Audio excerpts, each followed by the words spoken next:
Sent to Coventry in Japan is what I chose to call this video, but that might be a bit strong.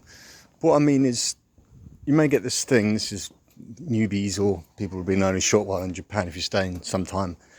When you meet, you make Japanese friends, and say you go out for an evening, this happened to me a few times before I got a handle on it. You go out, so the first time I went out with a couple of guys, we had a great time, and absolute stereotype Japanese hospitality. It was so hard for me even to put my hand in my pocket to buy a beer or everything. Treat me to everything, blah blah blah. Went to one bar to the other, and then suddenly they were like, they said, oh, all right Ben, well, cheers and good night. Basically, we can't at this bar. And I said, oh, you guys going on? They said, yeah, but you know, you'll be tired. Like, you know, like i.e. go home now. And I thought, oh, it was kind of mixed messages. On one hand, it was really hard for me to buy a beer. I was being treated to everything. On the other half, I was suddenly sort of got rid of. But whatever, it was a nice enough night, so I went home. Then I was playing with this band, and we pitched up this hotel.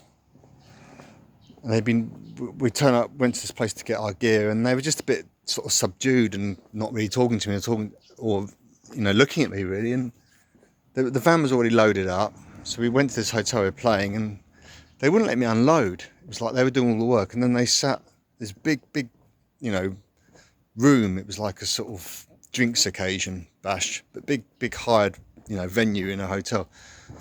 No one was there yet. We got there early, and they sort of sat. I was sat on my own. They sat and they sort of clustered together, and they wouldn't have anything to do with me. I thought, what's going on here? And it's only late I realised it's something in the psyche that every so often it kicks in. It's like we've got to be Japanese now. We've got to show that we're a bit different.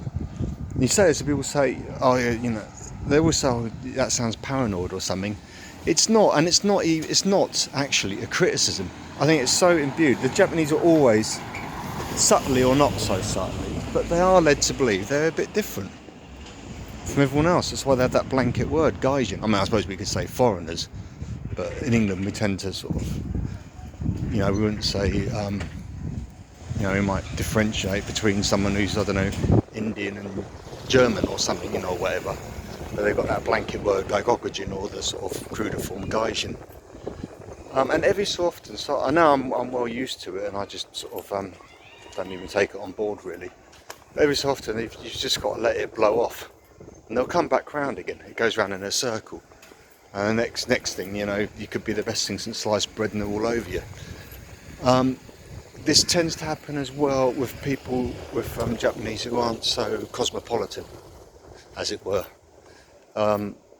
Another lot that are sort of well travelled, and there's a few, well, not so much now these days with kids and everything work, but we used to meet up in this bar, and you get a number of different foreigners there. You get Germans, Scandinavians, Eastern Europeans, whatever, as well as obviously Japanese, and English was like the lingua franca.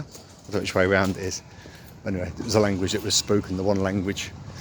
Like, all the Japanese could speak it fluently because they used it for business, and you never, even if it was just me, if I walked in, it was just Japanese there. I never ever got that thing. They were so used to travelling abroad and near foreigners that they'd kind of lost that part of the Japanese character. But certainly here in Nagasaki, which is not so cosmopolitan, you can get it. Although, you know, you may be treated with, you know, let's say, you know, feted and treated well, and you know, well looked after, and you are, you know, make no, Japanese hospitality when it's good is second to none. But there's the other side where you just sort of think, oh, what have I done? But you haven't done anything normally.